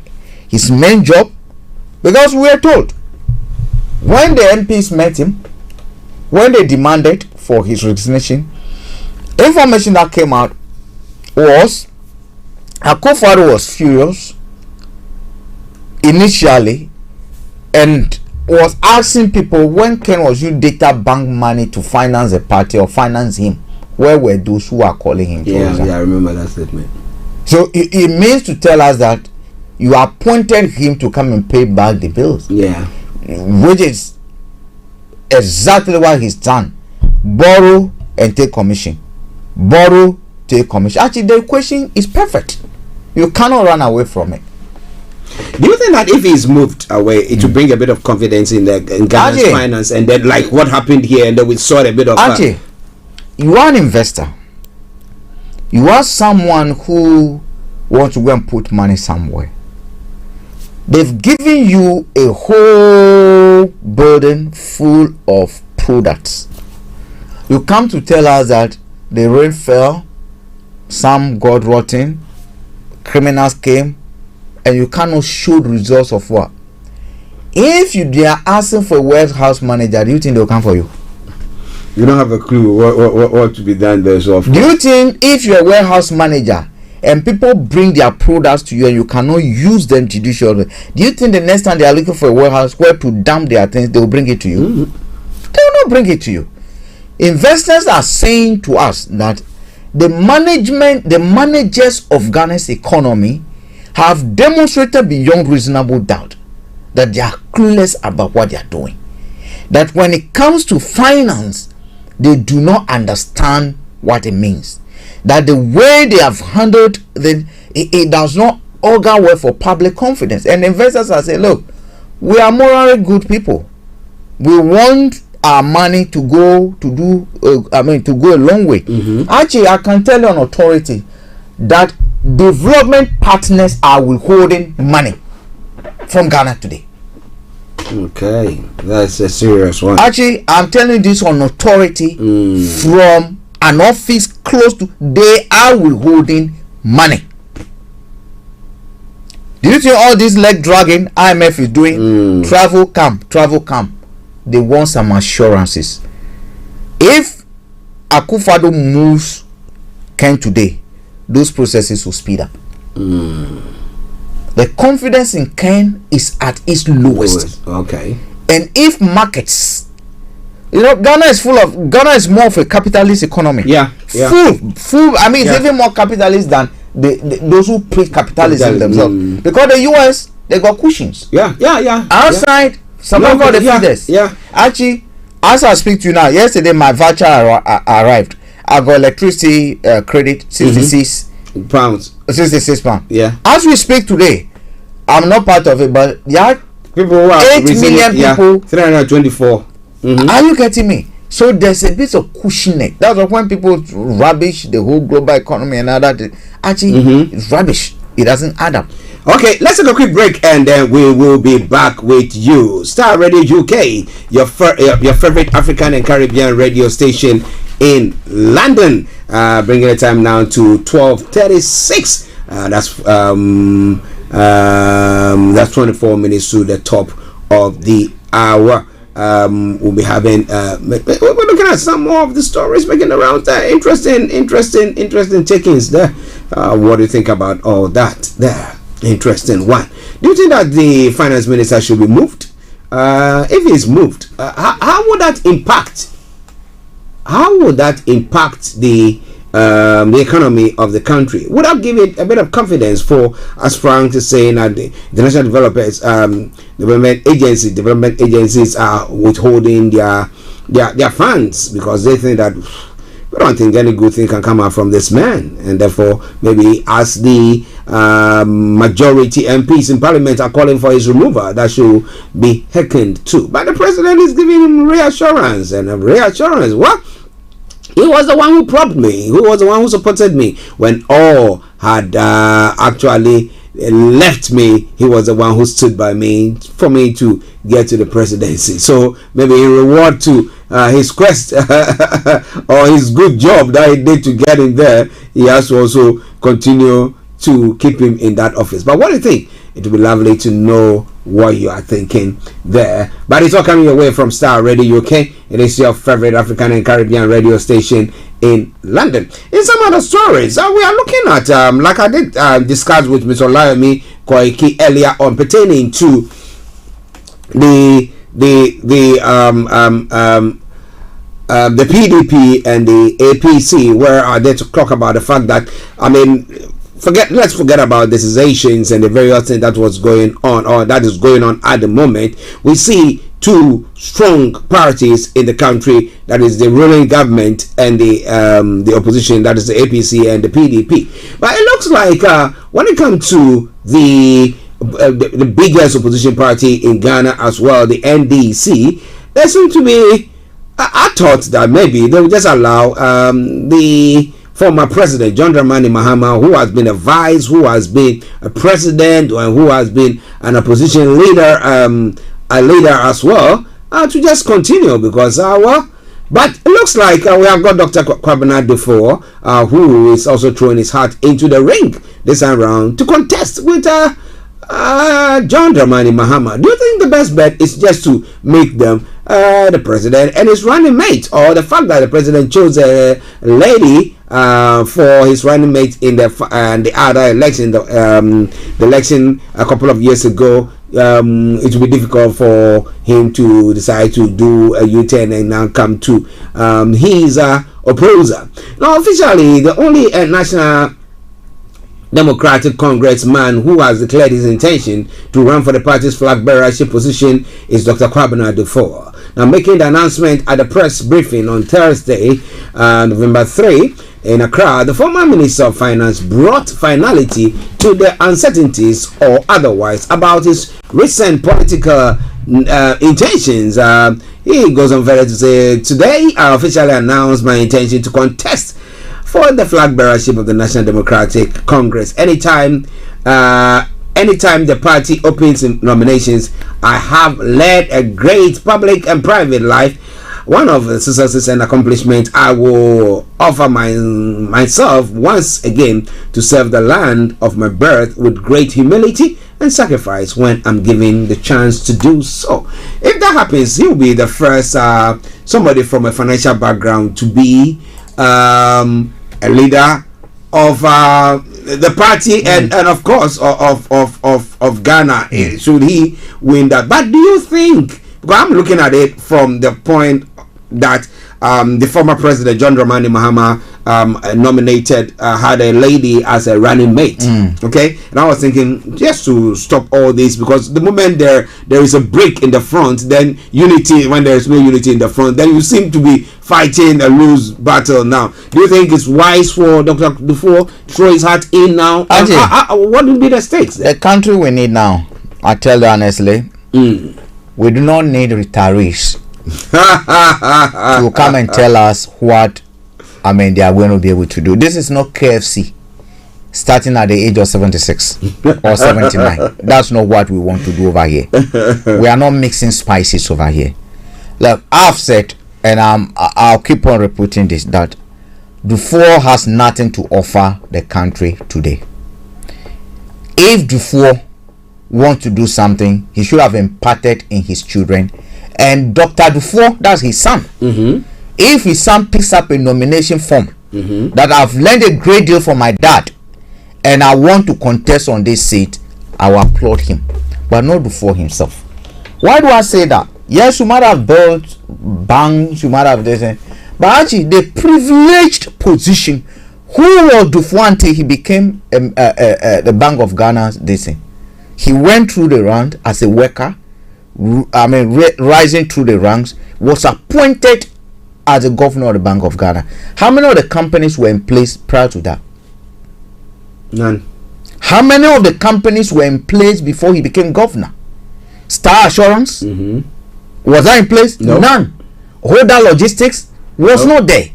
The Unicredit was not there. Are you getting me? We see, yes, you've gone through the system, we've acquired so much, we've used the system to it got to a point, Archie, even contractors have to agree. Tell we don't want to speak certain things out, to pay some commission before to deposit, to use his bank. Oh wow! As part of paying their contract. So if you are a contractor, you basically have a contract. Your payment change, the payment factor. You gotta go open an account at Unibank, and they'll pay you through that. So what are we talking about? Oh wow! People who have used the system should not show to us that, or should not tell us that, look, but we are too great than other. Actually, that's why when someone comes, when a president comes to you to tell her build this or that, that's why even Muhammad is, I don't rate it when they tell him build it, because any fool giving public access to public money, unless they become greedy thieves, demons and witchcrafts, and they do not want, all they care is about their own selfishness. But when public resources are there, you're supposed to use them judiciously. You use them. I do not look, all these media houses that he has, how did he become? When they were in power, they got a lot of licenses. They bought a lot of licenses. Yeah. Right? Yeah. So that's what they're using now. At the end of the day, I don't have a problem before going to, but you see, we do not want a president who just wants self-actualization. Okay. Who's Akufo-Addo wants just to have a title that I was also a president. Actually, we need someone who go to the trenches, someone who lays their boots, someone who knows that we are in a battle, someone who put on their armor and said, like Zelensky, who said that these countries are under attack from poverty, it's under attack from unemployment, it's under attack from deprivation, and it's under attack for lack of hospital, lack of roads, and therefore I am getting battle ready and I'm going to confront that. But not to cut you. Now, which of our, leaders will just come. I mean, coming straight from that point, unless they are coming through the barrel of the gun, where nobody knows them, but they come out to say that I'm championing the cause. Because if you just go out to for a campaign and say, "Oh, I put myself out for you," you don't have the means to support yourself, and people are not going to be voting for you because they are looking for somebody who's got the cash and who can influence them, and that's when it's happening. In my view, what they call before should have turned in the ring earlier. That is in my view. He should have earlier. Is it this time or the previous? I think he should have stepped in when Atamus and others were coming in. That was the round where he should have started putting this in. But right now, I want to see him as a great advisor to whoever comes. I want to see him as a father to a lot of people. I want to see him saying that, okay, any government that comes, I want to be part of the economic management team. That is what I want to see him, not a president. No, actually not a president. You see, these are dear of I've achieved, they have done that. It's not. I want someone. The Tinubu idea. I do not want it. I want someone who stand on his feet without any medical disease, and I do not want it. I have my money, and therefore that's what Akufo-Addo said when he was broke. Anyway, this I mean, shadow that we create, I do not want it. Archie Dufour is a great man. He's accomplished what none of my family members have accomplished, and I don't know if I accomplished that. I salute him for that. He's employed people, built several companies and other things.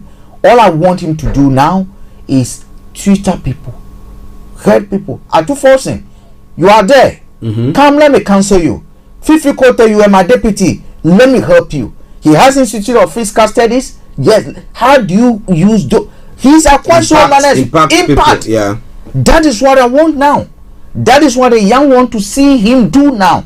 We do not want to see him go on campaign this thing and they say, oh, he's going to hospital appointment today. He's actually jetting off to London like Buhari. We do not want that. Do you think that maybe if the former president Mahama makes him a vice, a running mate, that would do? Actually, he doesn't need to be a vice.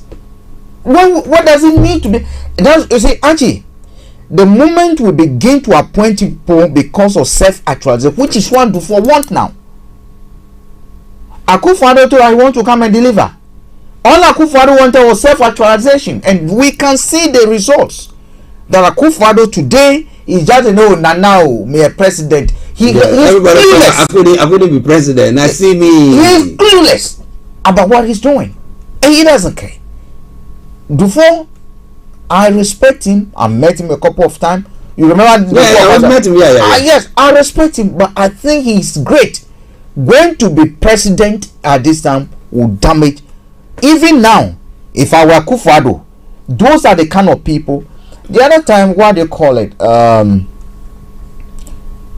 Jason was having a chat on what they call Joy FM, and he made a very profound call, and I support him. He said, look, the economic crisis that we are in during the revolution time, Kosibo choice their voice saw the need, convinced Rollins that we needed people in, and that's why the call went out for the likes of Klujesin, Kofi Amwa, Indum, Ken Oforiata, Afede, and all other guys. They came in young, early 30s, 40 years, 40, and that is how Amwabins came in. The owner of Glyco today came in. Multimedia came from what do they call it? The guy who owned came from Canada. That is how all of them stepped into Ghana and actually does it. We saw what happened. They were able to. Kofi Klujesin was the first person to take a computer. He established Klujesin training school at Osu. Secretaries from government department were being trained on how to use HP computers and other things. Are you getting me? Kofi Amwa and other Nduma and other were doing their bit. It doesn't every data bank became established. In fact, data bank was established as a direct result of the involvement of Indum and other because they needed a stock exchange. That's how stock exchange got created. It's always like diverted from it. So it was during that time that Kosibotwe, Ahoyes and others brought the brains in that let's do this. Media Commission, Dr. Chung led the creation of the Media Commission. As because the needed institution. What do you call it when it comes to what they call it? This that managed the telecom and other things was actually inspired by Klujesin through ATL. Okay.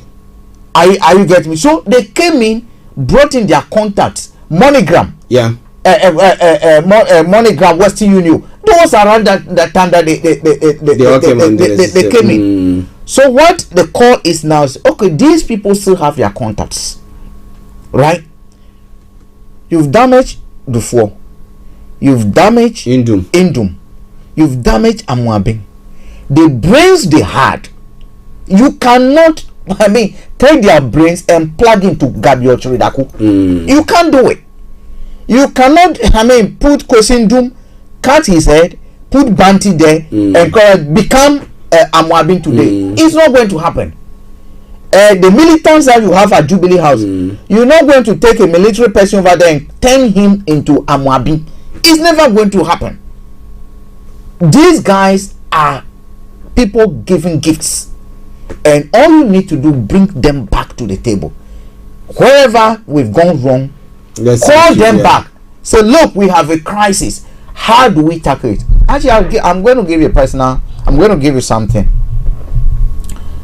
Archie, you see, Cool Jason, yeah? Something, he told me something recently. When when Muhammad time came,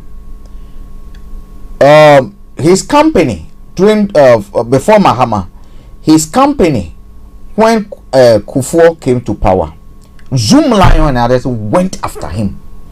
They wanted to take his company. That's why Celtel collapsed. There was struggle to a point where his workers were driven out of it because of shareholding arrangement that they've done. So let's work together as a team. Let's work together as a team. The structure of the Zuela mentality was what ran over there. Okay? The same Zuela mentality. That's what ran in Jason's this thing. That is why Celtel became what Kasapai this thing. They started this thing. That's what it went down. Right?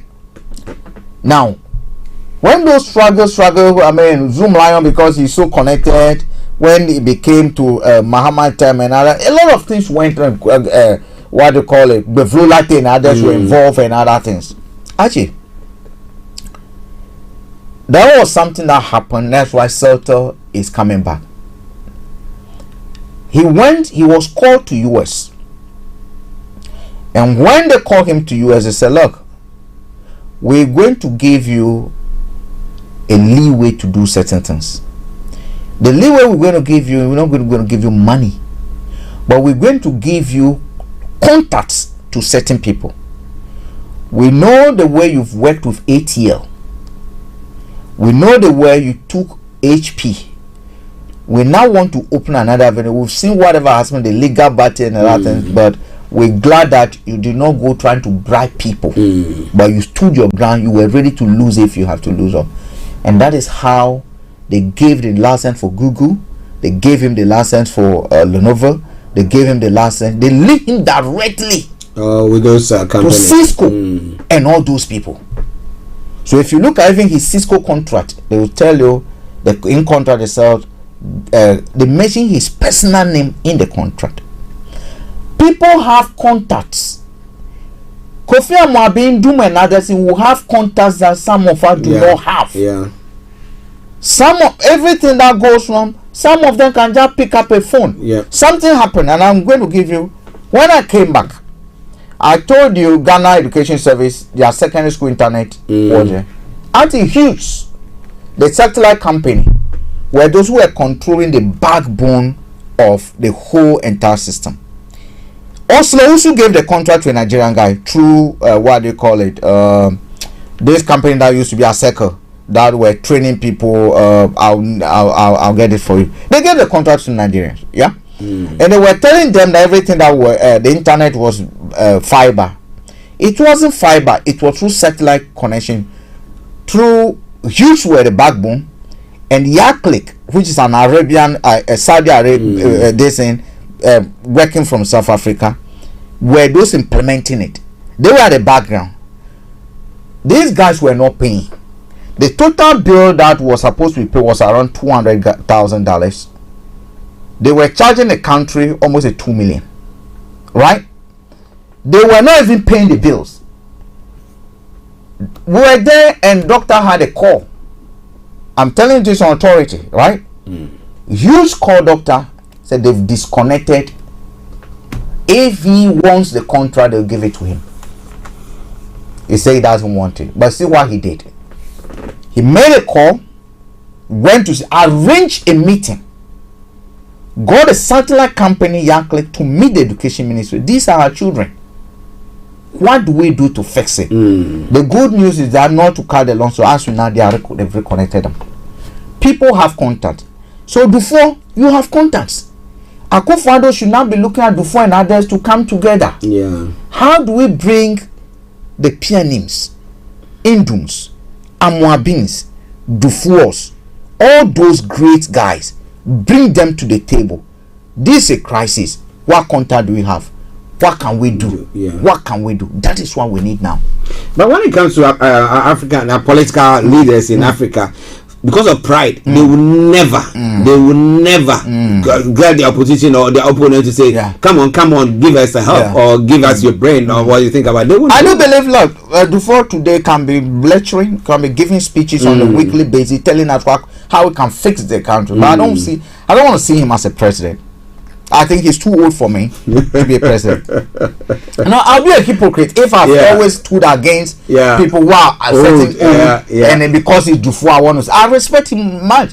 He's a man I respect a lot. I give him look, when I'm sitting here, he's coming, I'll stand up and salute him. Yeah. He's actually, but I don't want to see him today as a president. I think he can do more than being a president.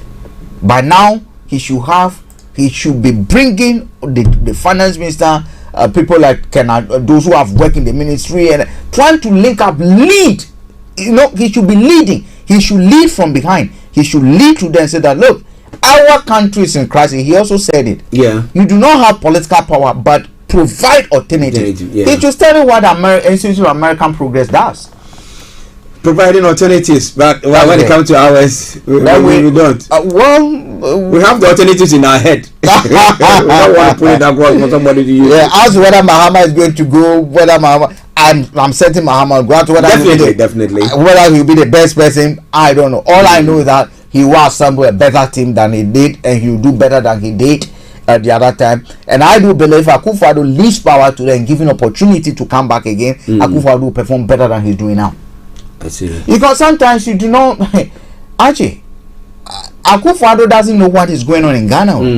He's been surrendered by the guy doesn't know. Actually, the day he said he thought everybody liked free SHS. Do you think Akufo-Addo have seen the gas oil? I mean, students are eating in secondary schools. No. He wouldn't. Do you think he's seen it? They'll make sure that any picture they are showing is a nice one, so he doesn't actually see the reality. Okay, so a good leader should know that you have sycophants around you. So a good leader must have a way of filtering through that and get information that is not being fed to him by his cronies, who are seeing him as a commodity. Akufo-Addo now is a commodity. Of course, you get close to him, you can make it. That is it. That's it. The light of Zuela and others, when they were in power over here, when NDC was in power, they saw rolling. They were saying what do you call it? Mahama and the wife as a commodity. That's what they were doing. David, who was at the Ministry of information. Yeah. When you tell David, NDC, the way you people are behaving, they call you people in the office here, the way you behave, you went to lose election. He said, no, stop saying that. There's no way you can lose election.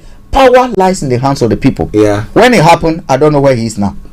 Well, listeners, maybe he's doing well. We thank God. Now, before we run up, virtually our time is gone. But awarding Qatar the World Cup was a mistake, said Blatter is saying, and that is a scathing remark to make at this juncture.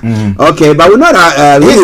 He's no more there. Yeah. But for him to make that statement, it's about 86 was president of football's governing body when Qatar was awarded the tournament in 2010. The Gulf state has been criticized for its stance on same-sex relationship, human rights record, and treatment of migrant workers. It's too small of a country. Football and the World Cup are too big for it. He told Sweet's newspaper. I think that's nonsense. A comment. It's a very foolish comment to make. Why do I say this, Archie? You see, sometimes we want to not judge people with our lenses, which is wrong. In this country, the UK, who are now parading as if they are the best country all over, what was their record against homosexuals in 1940s? The one who did this in the breaker, during the war. I mean, he was doing all those breaking, the code breaking. He was in prison and he died. He had to commit suicide because he was. Even until 1960, 1970, what was their stand against him? What was their human? Look, Archie, when it came to Second World War, when Winston Churchill, what was it? Winston Churchill was genetically a racist. He was. He might have been a great leader. Yeah. He might have led them to war. Yeah. But actually, the man was a racist. The man was a racist. Are you getting me? Don't come and tell me today, oh, we are this, we are human rights. When the Greek Revolution was happening in this country, some of us didn't know, our country did not know that. Yeah. And the women who were not allowed. Why are you not forcing us to come and be like you? Shoemaker says something, appropriate technology. Let's adopt our technology when we need it, and when it's appropriate. We've not gotten there yet. The criticisms that we haven't against Archie, they talk of human rights record. What is more dehumanizing? What is more inhumane? Like what we see, the way they treat, asylum seekers, the way they treat people at immigration detention centers. When immigration people when you go to London Bridge, their immigration center, when they pick you from there, what they call Yam prison or whatever they call it, you go to Wandsworth prison. How do they treat immigrants? Pregnant women, how do they treat women? Even up to date, how do they treat them? Look at the comments they are making about people who are invading. Well, the same thing said about them when they glorified us as heroes. Were those who paraded Colombo, were they not thieves? When they went to what they call it, Hong Kong, China waters, and stole the coffee and tea, and stole that island, were they not criminals and thieves? When they are doing this, okay. No, actually, it gets to a point where some people, talk like this. It hurts, because at the end of the day, what has Qatar done? Yes, they have poor human record. Were people not beheading people over here? Was their chief that they hailed today? Did he not? Behead? The wife caused the wife Henry VIII. Just because he was cheating. He wants to cheat to another. Is that a country? Should we be visiting that site? Should Tower Bridge be where the blood of innocents were sacrificed over there? But today they are claiming and making so much money from that Tower Bridge. That should be taken down because it is tainted with blood of innocent people. And evil deeds have taken place over there. A lot of sacrifice went on over there. It should be cleansed. Are you getting me? So who are there to come and tell us people die at the construction site and this? And actually, I don't give regards to any of those. And for me, I don't accept those criticisms. Look, yes, we understand they are not good as we are. Yes, we understand they can do better allowing women to do things. They can do better allowing homosexuals to do what they want to do privately, not publicly. Privately, not publicly, right? But Archie, I cannot today force them, because sometimes when you want to impose certain things on the society, you risk collapsing the society. And that's where everywhere they've gone trying to impose their will, it has always failed. Because the people are not prepared for that, so it doesn't work. Sir Blatter should be telling her he regrets taking bribe instead of No, he's just trying to put this one across for him to say that paint himself a bit. No, good for we don't want to hear it. Okay, well, listeners, we have to now bring the program to a close. But well, the midterm elections kicking off today. Yeah, we'll wait and see what is happening. Well, I hope that the Democrats either stay where they are. If not, it will be hell for Biden. Actually, whichever way they look at it, some of us we will just watch over what is happening. At the end of the day, look, there could be two things. Should the Republicans take control over the House, what you're likely to see, it will have implication on the war in what do you call it? It will have implication on the war in Ukraine, because they are threatening they're not going to give anything, they're not going to be funding that war, unlike the blank check that Biden administration is giving now in the name of democracy. The other thing that we're going to see again, all this COP 27, it will be nonsense, because what they're going to do, more laws allowing fracking and other things again. So I should watch it. I mean, voting has already started. Some people have already voted. So we'll see how it goes. Archie. Okay, watch the space. We'll be back tomorrow, God willing, to bring you another edition of the morning show. Frank, before we go, Archie, let's you have a good afternoon. Okay, so have a good afternoon. And like we've said, well, may Nigeria not happen to you. We hope that tomorrow, God willing, we'll all be back alive, and then we'll meet again on this platform. And also, this afternoon, exactly at 1:30, BB Clement is coming away with BB Means Business. Make a date with her, and don't you go away. But on that note, enjoy this song. Wow, One Love. I think we need that, don't we? Well, enjoy it when as we bring the program to a close. When it ends, you don't hear from us. Be me, Archie, and Mr. Frank Davis saying, have a top of the day. Bye-bye for now.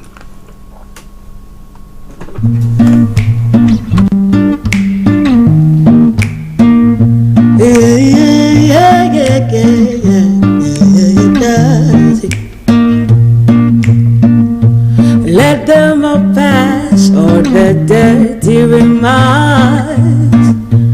There is one question I really love to ask.